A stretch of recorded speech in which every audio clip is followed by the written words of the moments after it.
7:11. I call the regularly scheduled February meeting of the Board of Finance. All members present. Do I have a motion? Has everybody had a chance to read the minutes? Yes. Yes. Do you have a motion? Yes. I move that acceptance. Bruce and then Paul. Any discussion?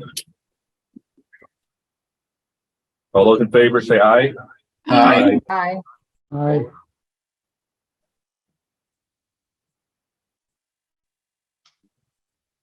Thank you. Thank you for inviting us. I'll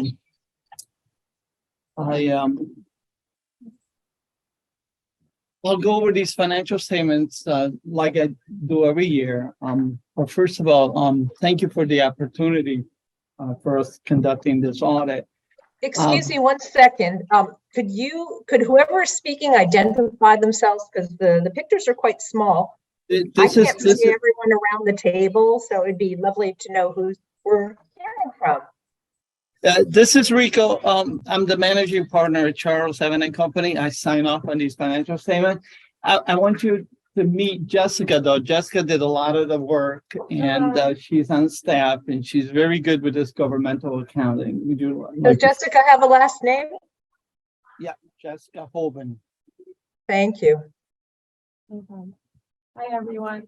I just wanted to thank management, Patrick and Kim, for your cooperation and patience during the audit and answering all my questions and providing all the documents. Yeah.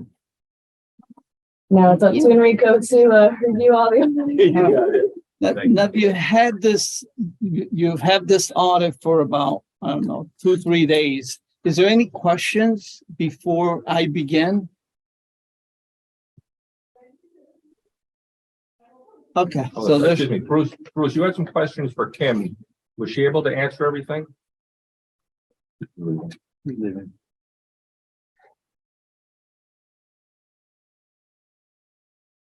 Okay. okay, so let's begin.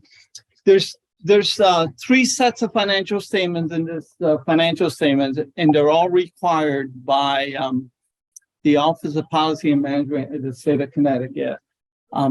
Otherwise, they won't accept it. The 3 sets of financial statements are comprised of the budget, the fund financial statements, and government-wide.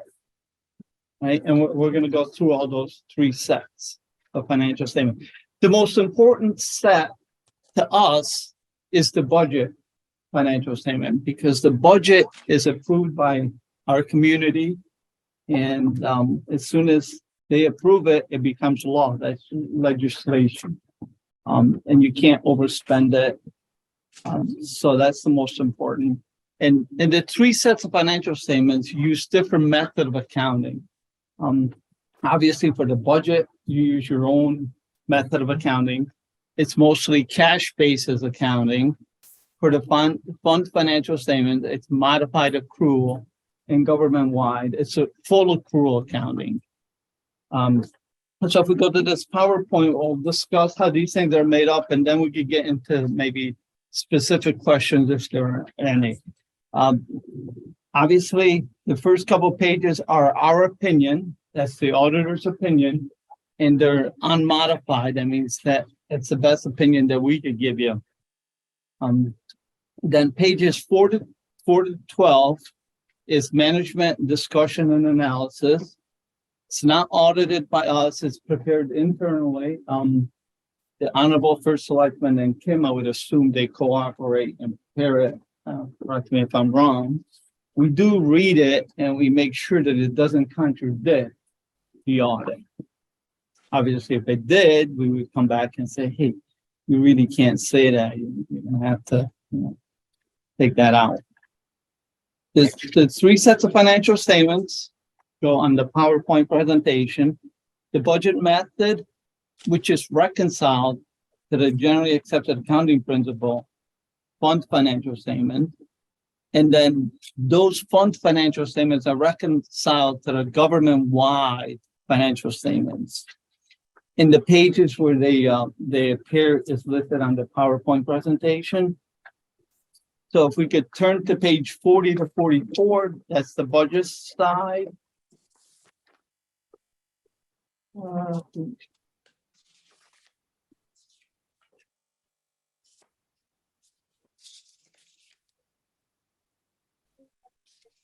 Page 40 shows the revenue budget. Now, the revenue budget, although we listed down presentation-wide by line item, but it's all, but the community, our citizens actually approve one lump sum, and that's the bottom line, total revenue. The 11,256,034. They don't actually approve each line item, although it's presented this way. And if you read the notes to the financial statements, it says that. Then on page 41 starts the expenditure side. Now, the expenditure side, the control on the expenditure side is by department. Therefore, you can't overspend the department. And if you do overspend it, then there's vehicles to correct that over expenditure. So if something comes up emergency-wise and you have to spend it and now you're overspent in that department, there's two vehicles that you can use. The Board of Finance could approve additional expenditures up to $20,000 per department. One, that's right, one. And then you can always go back to a town meeting and ask your citizens to approve whatever additional expenditure you need. Any questions on that? Rico, where did the 20,000 come from? Is that state mandated or is that a local decision? No, state statutes. You could actually go to the state of Connecticut, state law, and you can find it. Thank you. So if we look at this thing and we look at it and look at each line item and look at the original budget versus the final budget versus the actual, there's a column to the right-hand side and it says it's a variance. So that variance, you either overspend that line item or you underspend that line item. Now, what I tell my Board of Finance is when you see a negative number there, that's a good thing because that means that you underexpended that line item. When you see a positive number, it's not good because you overexpended that line item. So if you look at the general government being the department, general government, you're underexpended by 30,176. And the line items above that make up that total. Now, the auditors don't actually audit your budget because your budget is made up of many different details and many different expectations and estimates. So it'd be hard for us to audit that budget.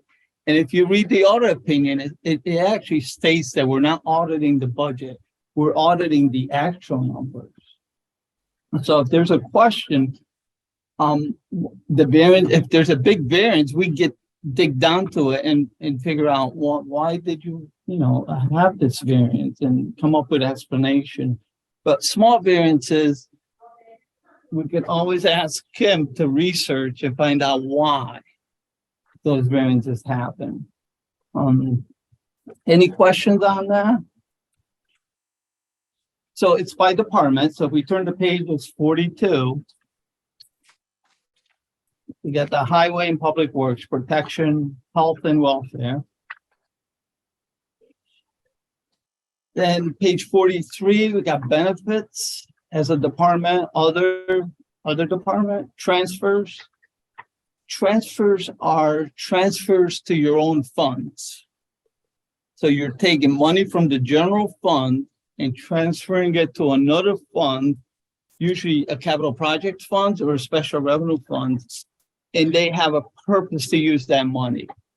And those transfers are listed on the bottom of page 43. Rico, I do have a question about this, and it's not part of your audit because it's the difference between the original budget and the final and the actual.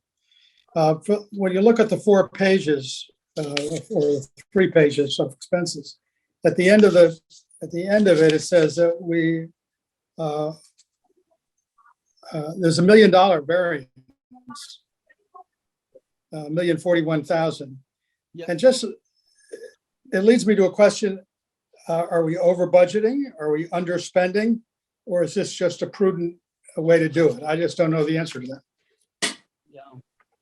That's a very good question. The only way you're gonna know the answer to that, obviously, when you're budgeting, you have a method of budgeting. You either go back to zero-based budgeting, or you take last year's budget and add a certain cost of living adjustment, et cetera, et cetera. So what you would have to do to answer your question, you would have to go to the big variances and find out why that happened. And the only way to know why that happened is to know what you're budgeting and how you're budgeting for that particular line item where you have that. So maybe this is the wrong meeting to discuss that. Maybe it's something to be discussed during our budget meeting rather than during the audit. But that's gonna take some research to go back and. I understand, but there's no point in really having that discussion with you because that's not part of your work. That's right.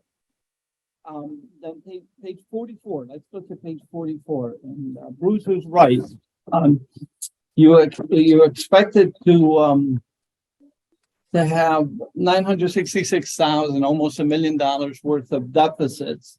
You ended up with $75,000 surplus, giving you a variance over $1 million to the good. Yeah. Rico, this is Nanette. I don't recall approving a budget where we would have been at a deficit of $900,000. So does this not take into account the money that we expected to apply from the fund balance? Well, the original budget that got approved at town meeting is a deficit of $405,000.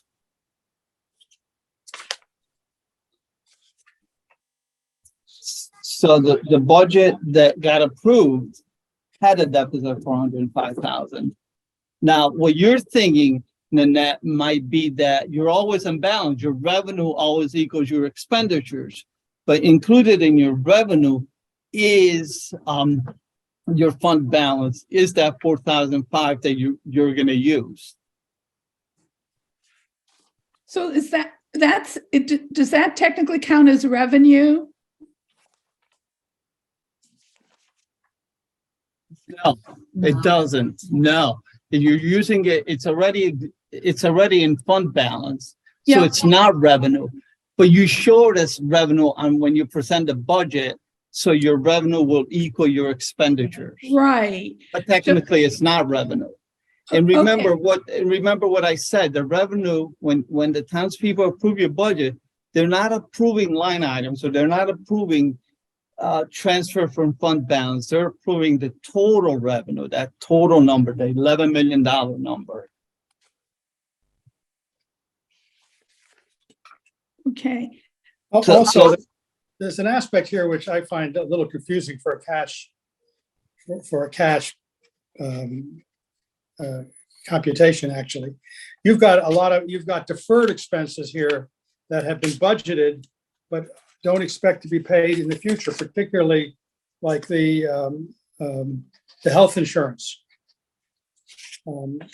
It's budgeted, it's been budgeted, it's carried, but it's not a cash item for some time. Yeah, let's look at that. Let's look at that. This budget here, the method of preparing this budget is mostly on the cash basis of accounting. There's no deferrals, there's no accrual. It's strictly cash basis. Now, some of the line items, I gotta admit, really isn't cash. So I like to say when I make this presentation that it's a haphazard method of accounting. That's what it is. It's mostly cash, but if you really look at it, it's a haphazard method of accounting on the budget side. And on the budget side, the town decides what accounting method to use. So let's look at this, okay? So the original budget is on a cash basis of accounting. That's the cash that you think you're gonna use, right? Then you have commitments that were made in previous budget years, right? And that's what you're asking about, Bruce, that continuing appropriation. Those commitments were made in previous years. To give you an example, and Annette probably remembers this, and I know she does, and she's gonna remember this. You put in a bucket a sum of money to give to us to do an internal accounting procedural manual, I right? was hoping you would never raise that again, Rico. That was a continuing appropriation. Your taxpayer said, look, we're gonna put in, I don't know what the amount was. We're gonna put in $50,000 in this bucket and we're gonna give it to Rico when he finishes his accounting procedural manual. Now, we only finished half of that, and I'm making up these percentages. We only finished half of that, so you only paid me $25,000. But the other $25,000 is still available to be used whenever the town hires me and I do the work. So that's a continuing appropriation. It comes forward every year until you finish it or until you stop and say, we don't need it anymore. We're gonna put it back into fund balance. And the way that continuing appropriation comes forward, if we look at page 5 of the PowerPoint presentation.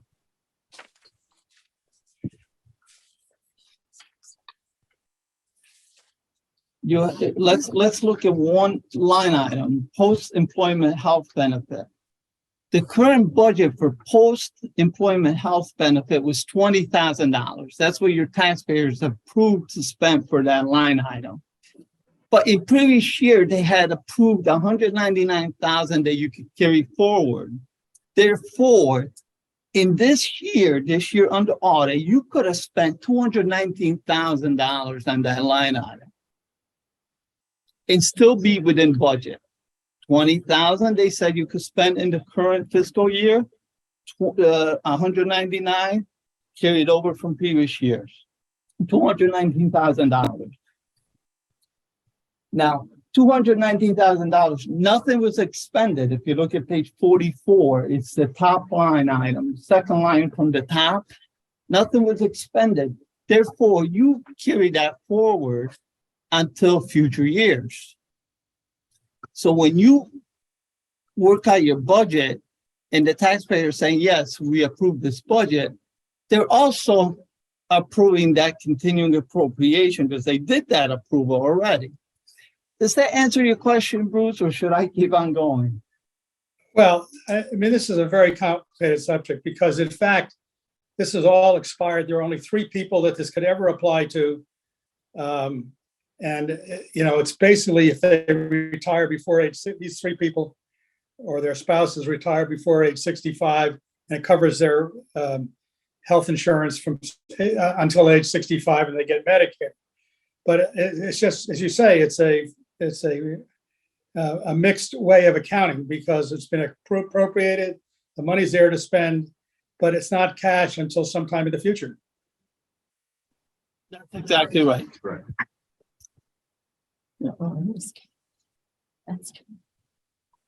No, but I mean, But it's well, assigned cash. I would assume, Yeah. Bruce, what you're saying is it wasn't spent, therefore you're not using the cash and you could carry the cash forward in future years. Well, you say cash, there's no funding of it. I mean, it's just a bookkeeping entry. Well, no, well, let me say this.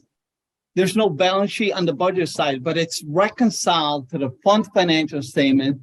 Therefore, you do have a balance sheet on the fund financial statement. So if you take those couple of reconcilable items and you bring it over to your fund, there is a balance sheet. Therefore, assets minus liabilities will give you fund balance. So there is money there. You can't say that it's cash. Maybe it's tax receivable, but the asset does exist because you're taking your assets minus your liability will give you that fund balance, and that's part of that fund balance. Yeah. There is an actual bank account for OPEB for that dollar amount. So it is cash and it's on the balance sheet. And what Kim is saying now, if I could explain it, is she took money from the operating account, you put it in a different bucket, another bank account to segregate it. You don't have to do that. It's segregated. That money is segregated. Okay, So we just went over one line item, but all those continuing appropriation work exactly the same way. Now, So Rico, I guess I've never heard you use the word haphazard before. So I've always thought that this method was something that you and Kim and Barbara previously were comfortable with. But are you saying it's a little bit unorthodox what we're doing? let's go over that and that. Let's turn to page 45. Page 45 will go from your budget expenditures, budget revenue, budgeted fund balance, back to fund accounting, which you have to use modified accrual basis of accounting in accordance with generally accepted accounting principles.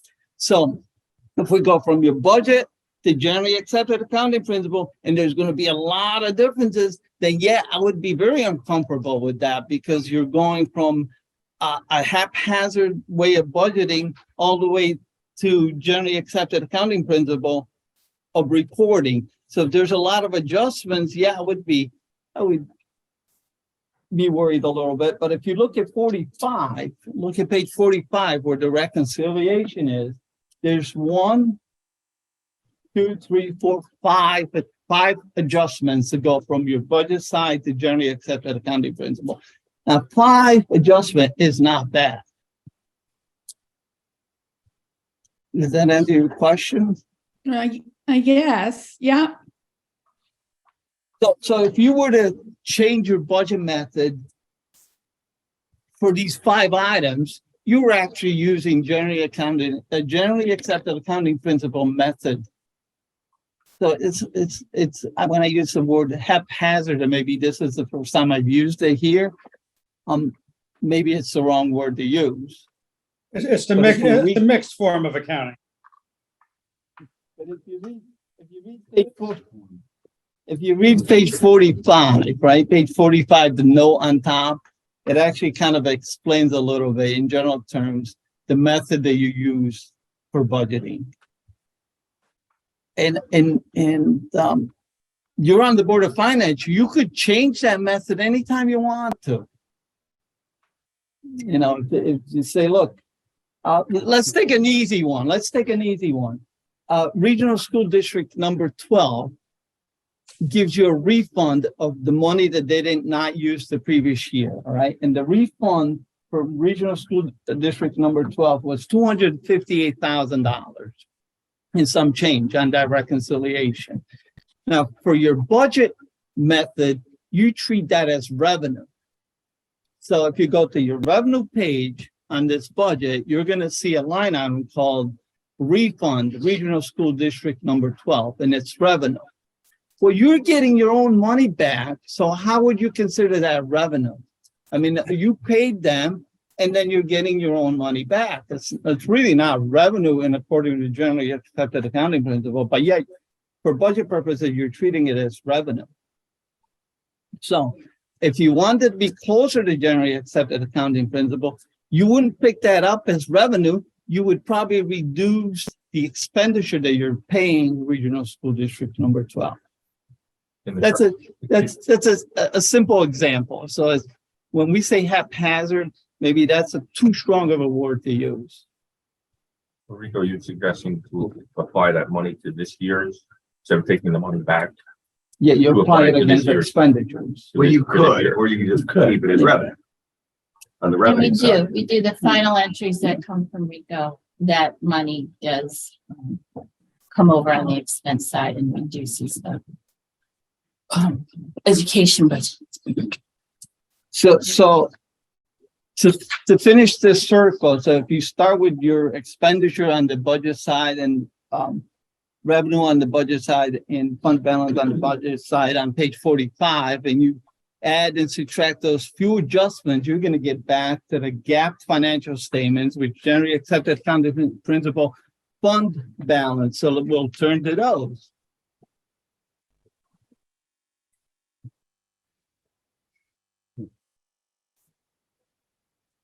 And those are found on page 15 and 17. 17 would be your income statement, and page 15 would be your balance sheet.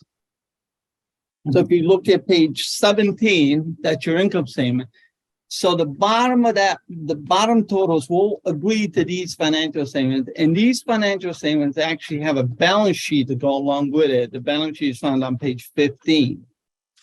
So by making those few adjustments to your budget, you end up at this point, at generally accepted accounting principle. From the generally accepted accounting principle, we're going to provide a reconciliation to go back to accrual accounting, full accrual, which is government-wide, which are found on page 14 and 13. Page 13 and 14 is full accrual accounting for those financial statements. And the question should be, well, why have the three different methods? This is ridiculous. We're going to go from one method to another method to another method, three different methods. Well, because different parties, third parties, are interested in different things. Your citizens are interested in your budget. OPM, Office of Policy and Management, is interested in your fund financial statements. In bonding agencies are interested in your government-wide financial statements. The regional school district is going to go out to bond. They're going to use government-wide financial statement to come back to a rating on those bonds by taking your town of Washington, town of Bridgewater. They're going to be using government-wide financial statement. Government-wide actually shows total assets, total liabilities, whether it's short-term, long-term, and it takes total asset minus total liability to come back to net asset. It even picks up, obviously, fixed assets. Those are long-term assets. Fund financial statements don't pick up buildings, roads, land. Those are short-term financial statements. And from the fund financial statement, there's a reconciliation to go back to government-wide financial statements. Now, because your townspeople are more interested in the budget side, because they approve a budget and they expect the Board of Finance to stick to that budget, we're going to go over what the results of that budget was. Okay, so if we turn to page, these aren't page, but if you go to budgetary results on my PowerPoint presentation, we'll look at some of those numbers.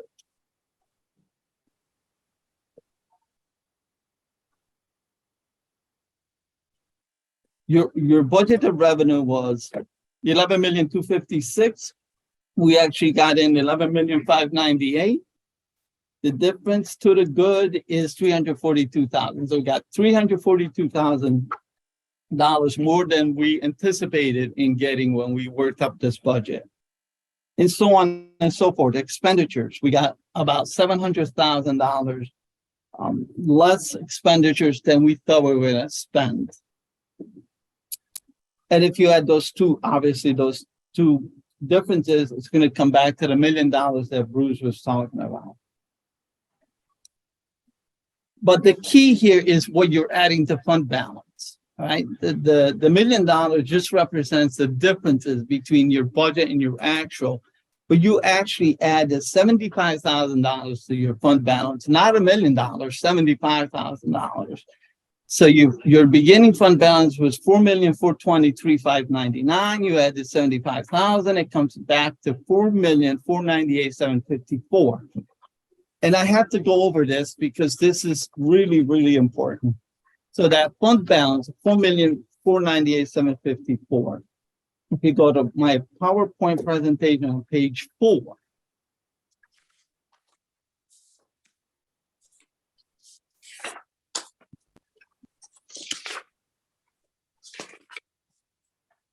we're going to see what that fund balance is comprised of. So that fund balance represents this bucket of money that the town could use for future operations. But included in that fund balance, in that bucket, is money that's already spoken for to do certain things. So if you look at PowerPoint presentation number 4, you're ending up with LoSAP. You're committed to LoSAP. LoSAP is long, Length of service. yes. Yes, Award plan. for your volunteer fire department and volunteer ambulances. So you're committed to paying those benefits at some point in time. So out of that $4 million that we talked about, 400,000 is already spoken for. The $573,000 that you're gonna anticipating using for 23-24 budget year, is 573, I'm sorry, 22-23 budget year, 573,000. So that's already spoken for. Committed for non-recurring, 214,000, that's already spoken for. So when you add all this down, your fund balance that's available is about $4 million, $4,034,579. Right? If you take your approved budget for the 22-23 year of $11,844,442, and you just say to yourself, well, that's the total budget. If I divide that by 12, I'm going to get my monthly expenditure. Your monthly expenditure will be $986,000, right?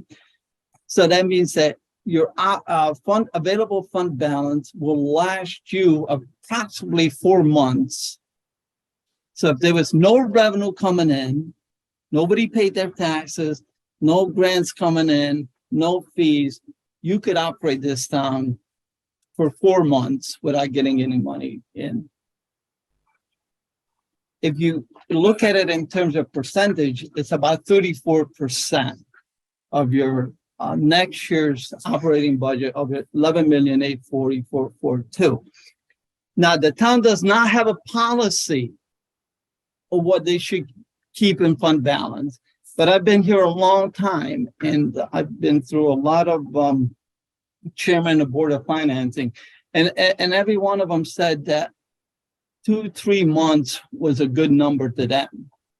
There's no policy here, but that's what you're ending up with. It's a state guide. There is a state It's a guideline. state guideline, Yeah. 3 months. 20 to 25%. I thought it was 3 months, or then there was a percentage, but I thought it was Yeah. 15. Yes, it's CCM It's a- guideline, Yeah, it's a guideline. 15%. But it's not a statute. It's not a statute. It's a guideline. A lot of the towns are looking at coming up with a policy. I don't recommend it, not for this town anyways, because the problem is that if you're over your own policy, you're gonna have to reduce next year's budget. You're gonna have to reduce taxes essentially because you had too much in fund balance and you want to lower that fund balance to meet your own policy. So you're gonna have to reduce taxes. If you're too short on that fund balance and you want to meet your own policy, you're going to have to increase taxes for that year. I mean, and the way these financial, if I may keep on going, because I know that you have other people speaking, the way these financial statements are set up, they're set up, each column is for a major fund, and major fund is, there's a definition for major fund. And then there's non-major funds. The smaller funds are non-major funds. So if you get to my PowerPoint presentation on page 7, you'll see where the major funds are. General fund, reserve for capital expenditure, land acquisition, town aid road, library fund, and the new fund, the ARPA fund, is considered a major fund. That's a new fund in the current fiscal year. And then the next page will show you where you could find the non-major funds, the First Selectman Discretionary Fund, the April Lane Hodge Fund, Community Fund, and so on and so forth. There's 2 pension plans here. One's a defined contribution pension plan, and the other one's the LoSAP for your volunteers. And those financial statements could be found on page 19 and 20. And then what we'd like to show is the tax collector's report. There's a tax collector's report which shows how much taxes was due to the town any adjustments to those taxes, and how much was collected between taxes, interest and liens. And obviously, if you do the math, what was supposed to be collected minus what was collected will give you what's to be collected, the receivable, taxes due. Taxes due at 6/30/22 or 51,646.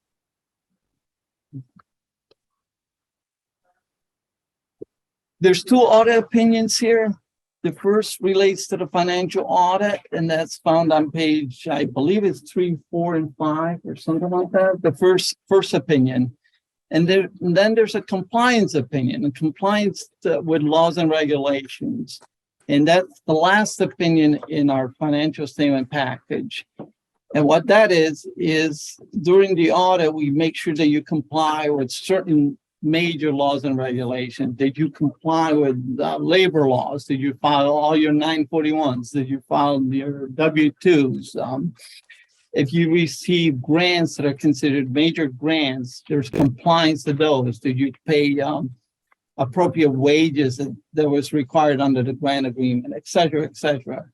And both opinions are unmodified. That means that they're the best opinions that we could offer. There's no modification to those opinions. With that said, if there's any questions or corrections on typos and stuff, please let me know. Rico, this is the first time I've seen it, but I think you've done a very thorough and complete job. And I see we may have some internal things we want to talk about in terms of budgeting, but otherwise, the report looks great.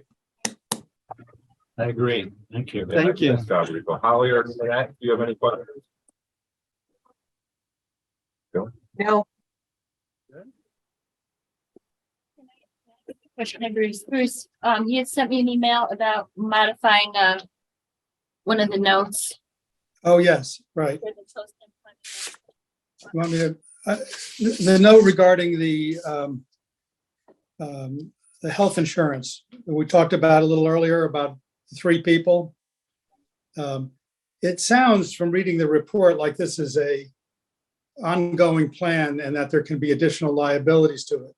I just suggested adding to the note about it on page 36 that there really are, it's really a capped liability in the sense that there are only 3 employees, nobody else can qualify for it. And it just, because it runs throughout the report in many places, it just suggests it's a big issue. And I think the real thing is not a big issue. And I would just suggest making that clearer in the report.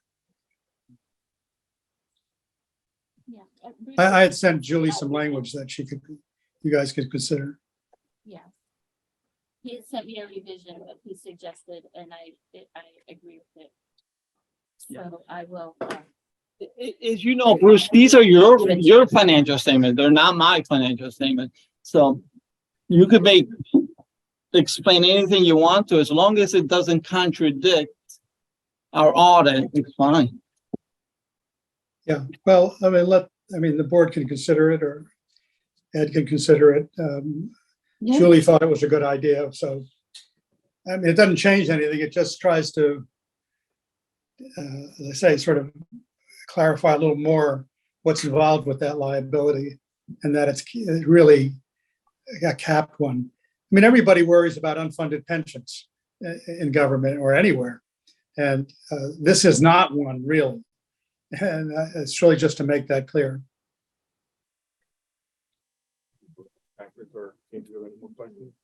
So if Kim and Bruce are recommending this, I'm in support of it. Is there something we need to do? Do we need a motion? I can send you, or Bruce can forward his email, where he does the revision. He kind of shows how he think maybe it would be better worded. And Why don't you send it, Julie? Why don't you sell it to her? You've got everybody's addresses and everything. Why don't you do it? I can do that. And I'll send it to you. I guess my question is, what's the technical process we need? Is there something we need to do to make this change? Yes, Nanette, you do actually. Okay. Talk to Chairman of the Board of Finance, if you're gonna approve these financial statements tonight, and I hopefully you do, Well, it could be subject to this. that's, Right, it just has to be subject to the change. you got it. Okay. Change This is in just the the wording verbiage. change Yeah. of how Right. it's described. Correct. We're not changing Yeah. the process, Correct. which No, no. arguably could be, but that's not. I Right. mean, I can read to you right now. The note on page 36 starts off, the town provides post-employment benefits for certain union employees, health insurance benefits after retirement through a single employer defined benefit plan. And then I suggested adding, that was established in an expired union agreement. Then it goes on, benefit provisions says are established. I said were established through negotiations between the town and the union representing the employees. Then I wanted to add, the town is responsible to pay health insurance benefits to certain union employees and their spouses if the employee retires at or after age 60, but before the employee and spouse are eligible for Medicare benefits. There are 3 potential beneficiaries who may receive benefits. No other employees will become eligible for the benefit. Right. That's it. Yeah, sounds Right. Just clarifies it more. Yeah. Yeah. Okay. It'd be nice to see that in years moving forward if that was added. Yeah. Yeah, no, I mean, we could add We're it. gonna change it in Yeah. the subject to. I don't have an approval. I don't have an opinion. All right, so does anybody else have any more questions for Rico? Not hearing none. Thank you, sir. Well, thank you, everyone. Rico. Thank you. Rico. Thanks.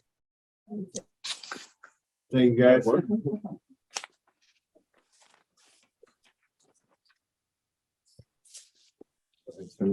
Next on the agenda, the library. Yeah. Lady, you want to? Oh, do you wanna- Wait, do you need a, I'm wait, Ed, do you gonna need a go back. motion on, do you need a motion on the financial statements? We don't want them. I don't know if you can hear this. We're actually gonna come back Yeah, I'm gonna make a motion after these ladies are done. and we're gonna let the library go now so they don't have to keep waiting. And we're gonna circle back to If this. that's okay with everybody. Is that okay with everybody, or do you want to just finish it now? No, we don't want to have them wait.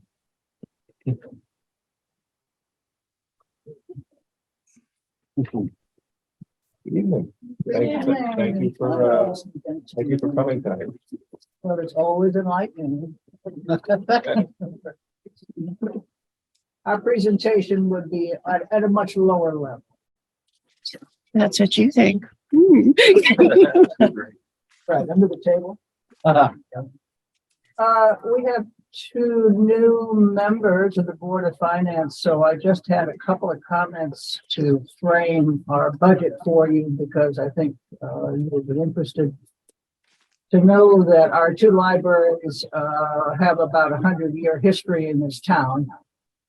The first one started with a will, gift of land, construction, and an endowment, operating funds. The second one was built by money raised by a citizens committee, and with some state money, donated land.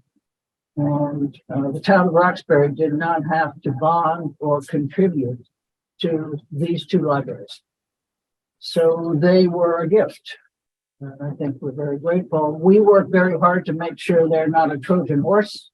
You know, you gotta be careful what you accept. It's a gift. But this board did accept the minor in 1993 or 2, and going forward. Pam Southworth is our very, very capable treasurer. She had another engagement tonight, so I'm sitting in for her. What I don't know, I will get an answer for you and get back to you. We have Teresa Roxbury, our executive director, who really knows what's going on. And you've had a packet of information from us, a cover letter, a budget in our usual format. So let me know, what would you like to know? You want to go through this in any detail? Have you reviewed it? Questions? What do you guys think? Well, Well, I've never seen it before. The only thing I would ask, is there anything that sticks out? Anything different this year than in previous years? I think that's a good question. The thing that's coming, of course, is inflation and the cost of utilities. Right. And we've tried to plan for that, but other than that, our fundraising is up. Our endowment is holding. The little success story is that the Friends of the Library, which is a separate 501c3 organization, has established itself in the Hodge as a used book vendor of some renown, and now has gone from almost nothing in the bank to some $70,000 in the bank. They're able to continue to contribute almost $20,000 to us. So other than that, I don't. Teresa, you see anything? No big changes from the last few years. Our capital stuff is the same as last year, but just moving forward.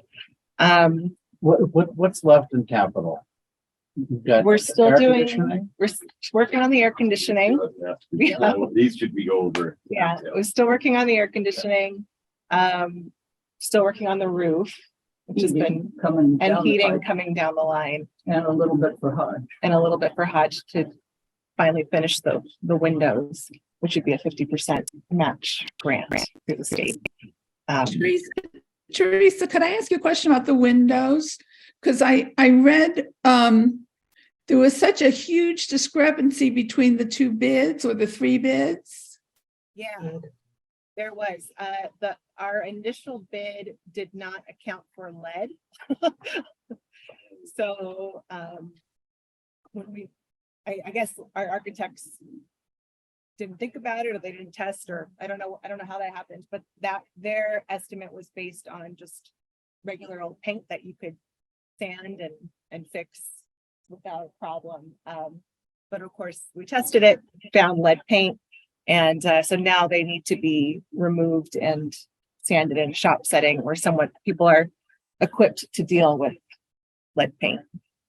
So that's why there's that big difference. And that actually came up when I was applying for the grant a couple of years ago. The Connecticut League of Historic Organizations, who would be giving us the 50% match, I thought, this is a little low. Go back and look at that. And I, okay. Right. Yeah, so that was unfortunate. Okay. I have a question. It's Holly. Teresa, maybe you can speak to the usage of the library. It says about 35% of the residents use the library. Has that changed over the years? I'd have to go back and see. It's gone up. I think one kind of thing that's a little bit skewed with our usage is 35% have library cards, but just working there every day, there's a lot of family cards. So there's people that use husbands, wives, partners, kids cards when they only have one. So I think that number is actually a little bit low compared to how many people actually use the library and use our resources, both in person and online. But I think it has gone up over the years.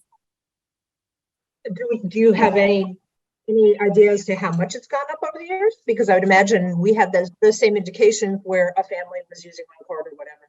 Yeah. I don't know off the top of my head, but I could definitely figure that out. I mean, because we keep the stats every year. So I'm kind of surprised it's not more, but yeah. So, Thank you. We don't, so to speak, card people who come to the programs. That's true. So they're taking. Do you have any sense of, programming effort, but we don't count them as card carrying members. Mhm. And how do you look at the gallery then in terms of all the traffic that brings? Well, exactly. We have there's a small revenue really from the well-priced art shows, but that is a very attractive element of the library. And I would submit to you that there's a correlation between the library and the grand list. Because I know realtors have usually put the library on the show around town. And it's in every regard, it is an asset for the community, but indeed counting those cards is kind of a funky way of accounting for it, isn't it? Yeah, I will say, so It's last a year met- we had. It's a metric.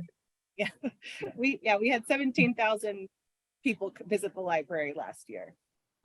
Which, you know, considering there's 2,100 people in Roxbury, that's, you know, we bring in a lot of people from outside of Roxbury also for the gallery, for the programs.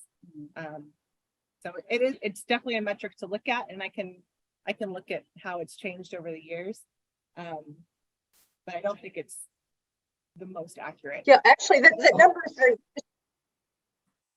because if, you know, Cynthia just said you're not a card, you're not carding people, so how do you get to the 17,000? Well, that we have a little, what do you call it? A thing on the door that registers everyone that comes in. So we do an actual count, Body count. a body count. And Bruce, to your point, I didn't think of this originally, but of course, what has changed is the ability to have hybrid programming. Okay. Or Zoom programming. We used to have, I don't know, a dozen people, and now we have a 200 count. So that has really broadened the usage of our programming. Well, the programming is really expanded. And it But has, all the work that Isabel's done. I mean, That's correct. these presentations that are taking you in foreign lands, and they're having a lecture from, you know, a well-known art history professional from, I guess, was she Rome or Venice, wherever she was? It was Florence, great. yeah. Florence, yeah. I mean, it's amazing how global it's become. Yeah.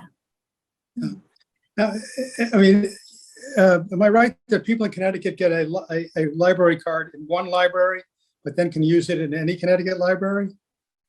That's correct. Yeah. So I assume there are a lot of people who come in from neighboring towns, as we go also to neighboring towns to their libraries as well. Yeah, we definitely encourage that because we are a relative, you know, I think for our size town, we're a fairly big library, but we're still a small library in the scheme of things. And so, you know, we work really hard to partner with the Gun and with Burnham in particular to share resources and share programs and share people. But we also encourage people to like go to Southbury and Woodbury and everywhere else. It's one of the great benefits of being a library in Connecticut because it's a unique situation across the country that we have here. Well, also the books that we've wanted to get that if you don't have, and we get them a couple of days later Yeah. from another library. That's a really great service. It is. Let me just make a comment. Your equipment purchases on this budget went drastically down. It's good to see the investment in ebooks. Yes. That's kind of cool. Yeah. I noticed where that was the first thing I was like, wow, you're not buying equipment, but you're making an investment in ebooks. Yeah. I thought that was neat to develop. Well, The next culture of last that. year, the Friends of the Library made sure we had all new computers in the library. So that equipment purchasing was like, even though the income offset that, the equipment purchase on the budget looked like it was really high, but our ebook usage has gone way up. It accounts for like, I don't know, a third of our circulation, I think, with the ebooks and the audiobooks. So it's something that we're definitely, or that I'm focusing on spending more money on that because that's what That's people important. like to use. Great, it's good vision. Regarding the Hodge, would you mind speaking to the work that's been done and what is left to be done? Yeah.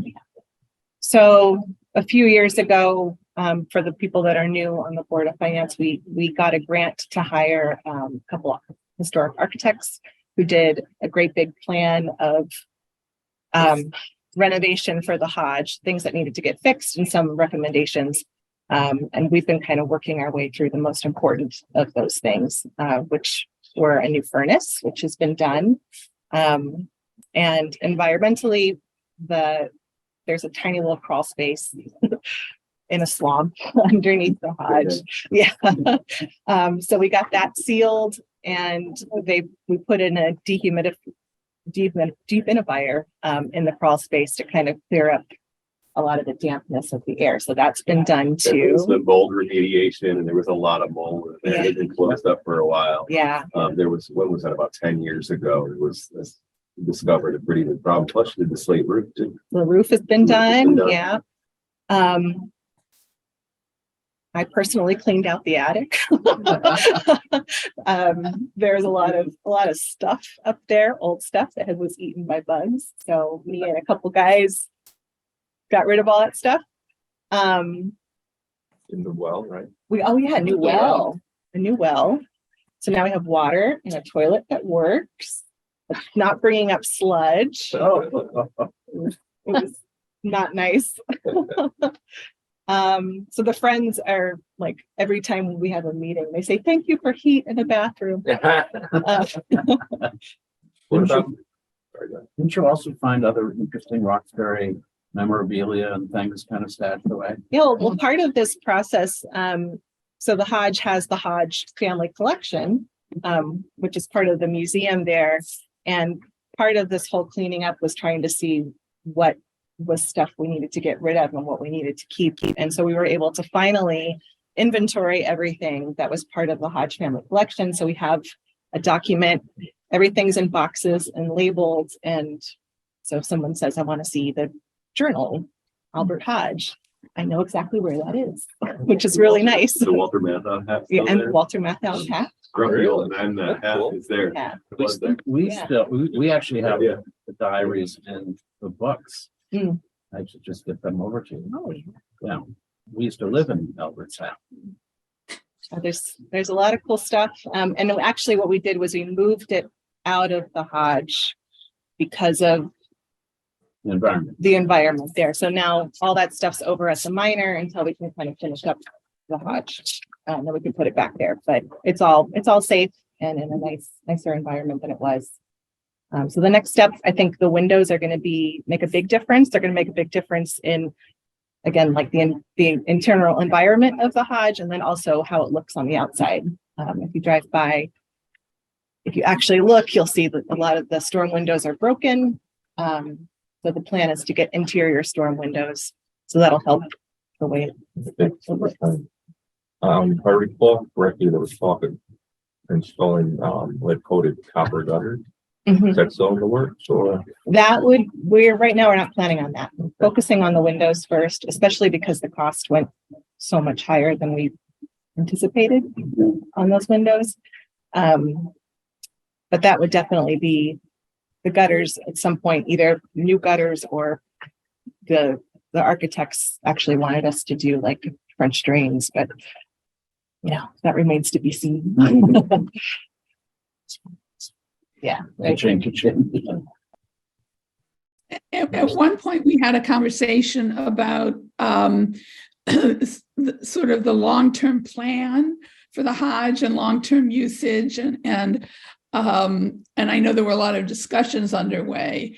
And the conversation we had as a board was, if we're going to put all this money into it, how is the building going to be used in the future? I just wondered if those conversations are ongoing. It's definitely something that I think about a lot. The Hodge has been used a lot more than it ever was in the last couple of years. It's being used. Yeah. Last 30. Yeah. So the Friends of the Library are in there 3 weekends a month. Usually on that other weekend, maybe have another pop-up pub or try to do something else, have more special events and that kind of thing. One of our limitations with the Hodge obviously is accessibility.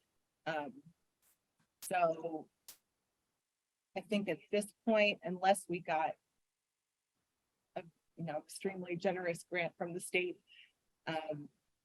we are still limited in how much we can use it.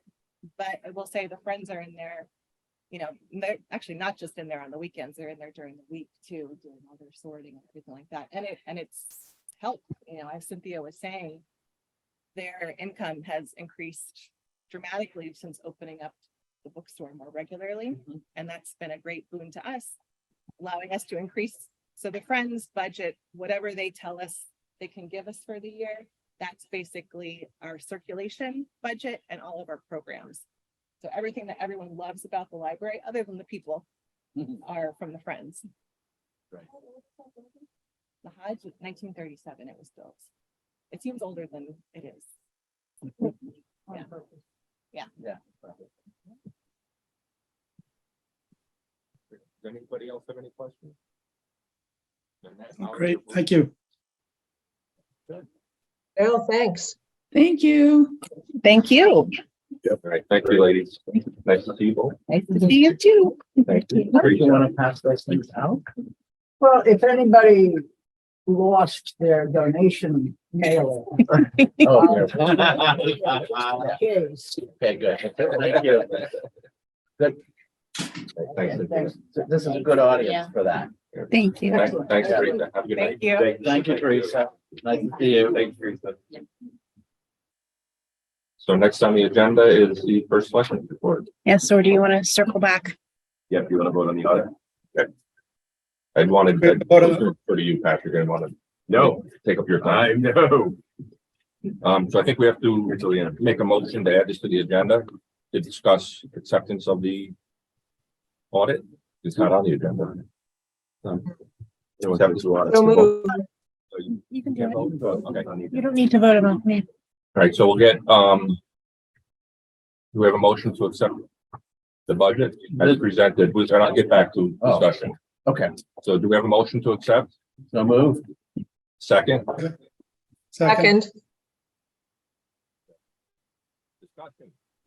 Wait, are we making the change that Bruce is suggesting? I believe we're in consensus for that. Yeah, Bill and Paul and I. Can't hear you, Ed.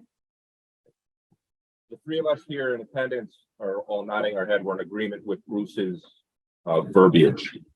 So as long as you and Holly are as well. So then the motion should probably say as amended, right? Yes. So subject to, Contingent. I can say, I move that the budget that the audit report as presented tonight be approved with an amendment on page 36, expanding the language we discussed, the discussion of the retirement health benefits. Second.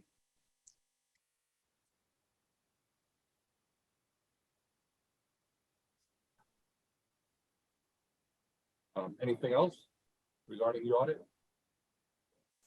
All those in favor, say aye. Aye. Aye. Opposed? Unanimous. Do we have to do anything with the library budget, or is that just a presentation? That was just a presentation. We'll discuss it once we get into the. Right. Okay, thank you. Once all these numbers go in, Bruce, then we're gonna look at it on the budget. So this is more education, so you understand. So through this process, library's gonna come here. We're still waiting on, well, there'll be a school budget presentation, fire department, ambulance, all those will be there. Yeah, okay, thank you. Can you hear me okay here? Because I know you were having a problem hearing that. I sometimes No. hear don't. Yeah, I It's- think it's- whatever the microphone is, it shows that Julie is always the speaker.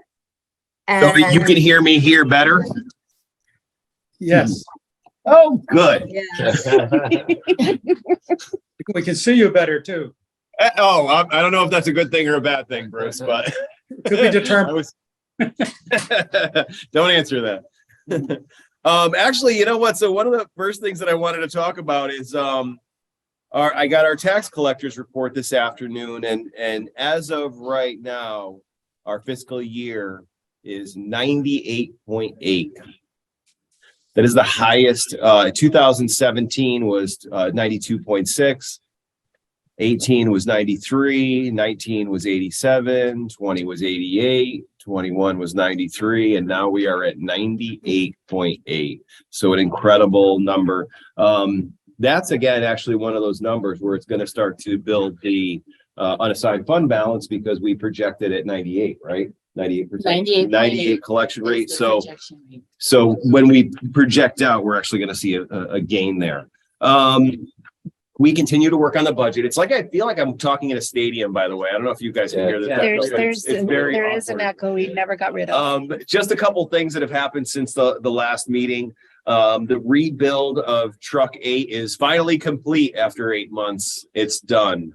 There was a lot of extra work. I had a great conversation with Kim Pelletier, who is of Truck Builders of Connecticut. And I'm pleased to say that we came in on budget. Exactly. Right. On budget. There was a little bit of negotiation, but we're right at the 85,000 where we needed a little bit of negotiation.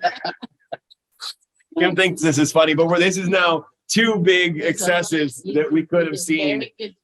We actually got 17,000 taken off that price. So I do thank him. He did wonderful work. He did quality work, and he's a great negotiator. But we stayed on budget again. That's very important for me. Also, we took delivery about 2 weeks ago of truck 5, which is the Ford F600 that we got. They no longer make that orange color. So now we have a white truck. But it's beautiful, stainless steel bed. We have this is the first plastic stander that we have, new plow on the front. We got a trade-in value that they offered us from Jangris, where we got the truck, because we bought the truck part of the government bid process, and we got a great price. That's why it took so long. We actually ordered this truck in March, and we just received it at the beginning of February. But they gave us a 14.5 trade-in value. Thanks to Kim, we put it on Municibid, and we got 17.7 for it. So that was kind of exciting. What did you think you might get? We didn't know. We didn't know. And so we had the trade-in offer, and then I just kind of throw it up there, and then I put the minimum with what the trade-in value was. So we weren't going to get less than what the trade-in value was. And then the bids just kept coming in. So it's still here. They haven't picked it up yet. Hopefully in the next couple of days, and they write the check right to us. Who bought it, Patrick? Do you know what a guy named Chris from Springfield? It's like an online auction. So you see what the bids are. You have to guarantee funds before you bid, and then it kind of just goes through this bidding process. And then I got an email after it closed. Was it a week ago Friday at 1:00, and there's a congratulations, you met your reserve, and then your item is sold. So it was kind of a great process. So we can kind of throw things out there as we continue moving along. Right now, the biggest things that we're looking at from a budget standpoint is a lot of computer upgrades. We had some computer failures going on recently at Town Hall, and that's an expensive project. There's a lot that we can do with those tangible assets, but there is more of an investment just so you guys are ready for it. Is that a server issue? Yeah, and we're moving like to Microsoft 360. Okay. We have battery backups. I'm probably going to suggest that Jimmy come in to explain some of the computer stuff, because he does a way better job. It's over my head. But he's done, we've been through seminar after seminar of how we're going to move forward, keeping the town protected. Yeah. But we'll get into that as we go through the budget. Right now, we're currently working on rebuilding and stripping down the loader from the transfer station. Probably got about 2 more weeks there, but the whole thing is coming apart, repainting everything, sandblasting everything down, wire brushing it all, and a lot of replacement parts. This was the unit that I had gotten prices in excess of $80,000 to redo it. I'm looking at least half that by doing it ourselves down in our public works garage, where there's plenty of lighting and plenty of tools and plenty of everything. So there's a couple extra tools that we got to make this happen, but those are things that we're going to have moving forward. We are going to hold off on the rebuilding another truck this year. The capital expense is already there. It's already assigned. Probably going to hold off for it. And then the next thing that gets rebuilt is the loader that we have down here. A lot of the problems were actually from using it to load salt. It just destroyed the finish on all these machines. It just rusts them right out. So although those machines don't have a lot of hours on them, I think that transfer station loader has like 4,000 hours, which is not a lot. It just looked bad. After we finish the loader, the next project we're doing is we're building the loft in the back of Public Works. We're going to make it a closed storage area. This is an effort to clean out the bathroom as a storage unit, and then we're going to redo that as well. At the end of next week, they're going to start wiring up the pole barn. It's another one of our investments. Actually, just today, I saw truckload after truckload coming out, all behind the garage, which was all the barrels that they use for picking and fiddling. And there was just old tires and everything. Literally, we're just clearing out the whole area. And actually, because the weather's been so good, we've already started our spring mowing. So I know they hit schoolhouse. Sorry about that. But Tophet looks great. There's some other roads that look. No, you all did a great job. They might have mowed down some things that were not meant to be mowed down. They're not gardeners. Okay? Well, I know. So the electrical starting, and we're going to continue to enclose on that. And then we're still working on. I talked about pavement with Kevin of S&S Paving, and I still need to get those diesel and heating oil tanks that are built underground before we do paving. Of course, we know the paving is already a steep grant that we were awarded. Later this week, actually Friday, we're going over driving roads to see what roads we can chip seal this year. And then continuing on bridges. I've walked a lot of them. One of the big wins that we had probably since this last meeting is Mark Murray, the mason that redid Botsford. Him and I literally walked inside all these culverts around town.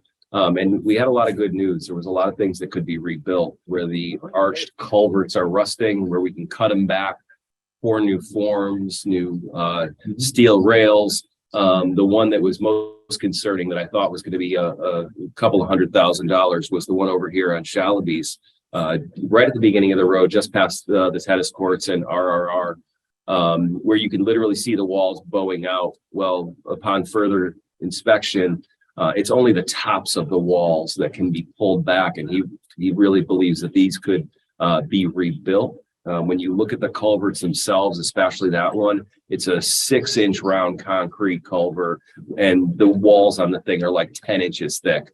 I mean, it's a solid bridge that's going to last a long time. So instead of ripping it out and removing it, we're going to continue to rebuild it. And he can do that work? Yeah. Right. And we could put it out to bid like we did for Botsford, because I had more than him. I had other people that wanted to do the same thing. And again, continuing with this rebuild, if we possibly can, we're going to get a lot more lifespan out of it. And it's, we're going to keep the granite and keep the character of the town. What's happening on Weller's Bridge? I saw all sorts of paint. Okay, so there's several things. There was for a while, first came through was the fiber optic. They put those manhole covers. They did that all the way through. Yep. We had no notification of that. They don't tell us anything of that. The boring that went on last week is Weller's Bridge. So that's the state. That was New England boring that came out. And they're starting to do the boring to do soil samples and all for this is for 25 when they're going to be removing that bridge, and that will be closed down for at least 6 months, which is going to completely change the traffic flows. I will say, I got to hand it to him. Actually, I have a meeting possibly tomorrow, Bill Horrigan, a meeting with the state. We're going to try and readdress Century Hill and Baker Road again. He seems to be gaining ground in that discussion. So that would be nice to widen that corner and open up the visibility. There's since 2000, there's been 78 accidents on that corner. Oh, wow. 23 of them have been major. That bridge needs to be widened too. It needs to be pushed out and widened. We actually had Gayla Rossiter. There was a rock that had fallen down and she got a flat tire last week. So she was able to get past it and onto Spargo right there, and we're going to change the tire. But if something happens there, it's incredibly dangerous. Other than that, Kim and I are spending a lot of time going through budgets and coming up with capital expense, and just hang in there, because there's a lot more things. We have 2 big bridges coming up, so it's just a warning. We have to put away, although Weller's Bridge is 100% paid for, we have to put a certain amount up front that we have to have as working capital to go through. So we will have to put that reserve money. And Minor Bridge culvert went out to bid. We got a great price on it, but again, we have to pay the 50% of that, because the other 50% is going to come from the local bridge program. Okay. So what about, how are we doing on reimbursements? We are waiting, and you just sent another email to Francisco today. because we're not getting the answers. And it's again, going to cost and the CCM meetings, even the recent COG meeting, everybody's talking about it. The state is just understaffed. The people that they're putting in, they're going back. So we haven't gotten our money from Davenport yet. So that's kind of the big concern. So look at Just to clarify, these are reimbursements from the state, monies that we're anticipating that are budgeted, and they're just dragging their feet, or? correct. Yes. The bridge is Okay, done. thank you. We've paid everybody and we're waiting for our reimbursement. Now for that, it was we're looking at 352,000 because the full bridge cost was 704. So that's money that's due to us. It will come to us. But again, just like, Minor Bridge is going to be different because the 50% that we're putting up, hopefully we won't have the same kind of lag, and hopefully the state is going to get with their program. The federal for Weller should run a little bit smoother because that just gets reimbursed as you go along, as you hit your timeline. That gets reimbursed as you go along. So we don't have to have $5 million holding for Weller's Bridge, which is the good news. We need 1.3 according to the state. Whoa. You have to have it in place by September of 24. So this will be For cash split flow. between this year's capital and next year's capital. So you have to add that 1.3 to it. So you'll see some more numbers in that. Yes, there's some allocating money there that we will get back. So it's not a true expenditure, but we have to have the money there. Thank you. Okay, that's, do you guys have any questions for me? I know it's been Yeah. 2 months. Since we spoke. Patrick, I have a question about the assessor's grand list. I see the numbers and they look great. Does any sense of how much of that is, how do you break it down between change in valuation of properties and additional or deleted properties? I don't have that information yet, and you're not the first person to ask. I don't have that breakdown, but we can get it for you. We sort of be interested. I went to Linda and asked her precisely that, Bruce, and she said she did not have that information. It would take quite a lot of effort to compile it. So I don't know if she's actually been tasked to compile that, but I certainly would like to see it. Well, it seems important in terms of planning, for planning purposes. Precisely. To know that information. I agree. Okay. I'll see if I can get that from Linda. She's on vacation this week, but I can ask her next week. No problem. I mean, like last year, there was a huge increase in revenue from building permits. So I Right. assume we've been building. That's slowed down. I think even bigger than building permits was conveyance tax over the last 2 years. That's Okay. where a lot of money was collected just from all those sales. Building does go up. Conveyance tax went up pretty significantly because there was, we had, 5 years worth of real estate sales in a 1-year span. Everything sold, and now we're seeing everything starting to slow down. So that everything's starting to regulate a little bit, and you got to expect that. Just it's the system correcting itself. Well, anecdotally, I'm hearing, because we've got several friends that have actually bought property or looking to build. They cannot find any builder that are quality. And they're really distressed. I understand. Yeah. Last time I was on realtor.com, I think there was like 6 houses for sale. There's It's Very crazy. little inventory. This morning it was 4 of houses that are already built, not proposed to be built. And probably there are 27 things for sale. The majority of it is land. So if you take out the things that are pending or contingent, there are 4 houses for sale in Roxbury. I saw this morning. That's what I saw this morning. Wow, thank you for that. Did you That's all see amazing. the across from that red barn on Painter Ridge? There was a big brick house that somebody bought and they just knocked the whole thing down. They left the garage. They took the whole thing down. Yeah. That was an expensive proposition. I think we went for a little over $2 million. Yes. Correct. Yeah. The new house is going up pretty fast. Yep. It Really surely fast. is. Yeah. It surely is. It surely is. And the same thing happened on the old Ginsburg property. They tear that down and building a new one. Precisely. Yes, It's a field. with a new driveway. Yeah, the An addition. driveway looks like it'll withstand a nuclear blast. Pretty extensive, that's for sure. I have a question about the schools. Mhm.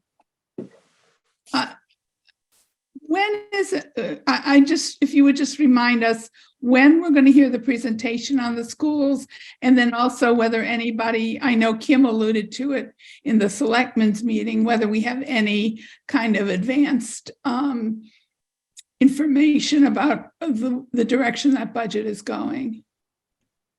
I've only heard hearsay. I will meet with Mark Goslin on Friday, but I doubt there'll be any financial conversation. I'm sure it's going to be more. This is our first meeting with the selectmen, so I'm sure it's going to be an overview and finding out what his long-term goals are. We don't have an estimate, but it should be next month. And then I think they're going to be coming to our special meeting on March 14th. That's Okay. about right. Yeah, it's March. It's And who else is coming, Julie? fire. Fire department, Oh, that same night. And do we have an appointment from the ambulance? they come together. Yeah, Come together, okay. it'll be Todd and Sarah. Okay. And that's going to be, obviously, you guys know it's 2/3 of our budget. You know, we micromanage on a very high level, a lot of detail. The school budget is enormous compared to ours. It's huge. A small percentage change on a school budget is, pretty drastic effects. So we're Well, keeping it as lean as we can. we were fortunate last year this year. They have it that again. I doubt it from what I'm. I know. The hearsay we're hearing. It's like a yo-yo. Yeah. Yeah. 1 year tough. 1 year- Yep. Yeah. It's tough because even as Kim and I are looking at stuff, we're trying to keep it as tight as possible because we have this Oh, omen over us of what this financial expectation could be. And, we are trying to keep it as tight. So there's very little fluff here. You guys are doing a great job. Thank you. You really It's a are. great job. Anybody have any other questions for Patrick or Kim? No, then Matt? But thank you.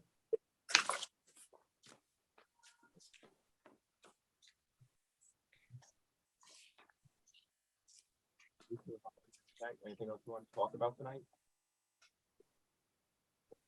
No? I think we're good. Okay, I need a motion. Adjourn? I'm sorry. Go ahead. Yes.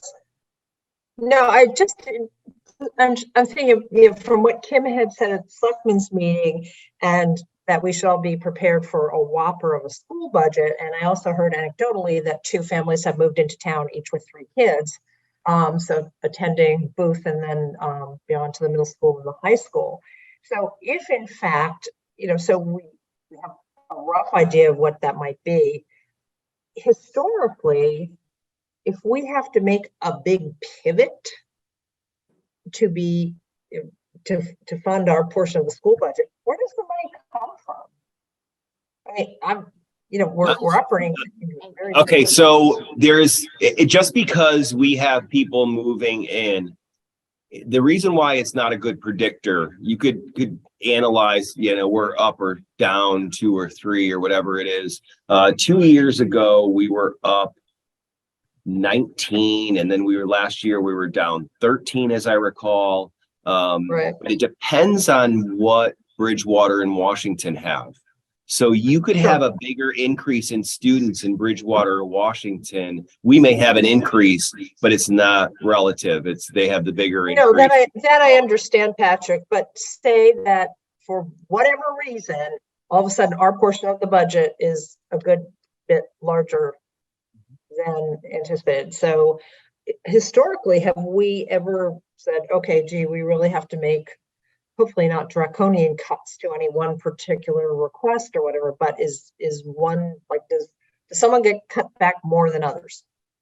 That's gonna go ahead.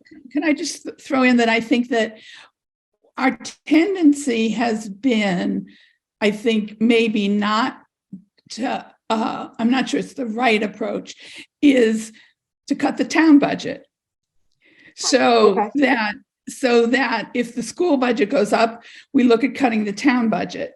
And I'm not sure that's always the right strategy, because eventually that's going to come back to bite us. So much you can If we cut, yeah, sacrifice correct. too much on the town side.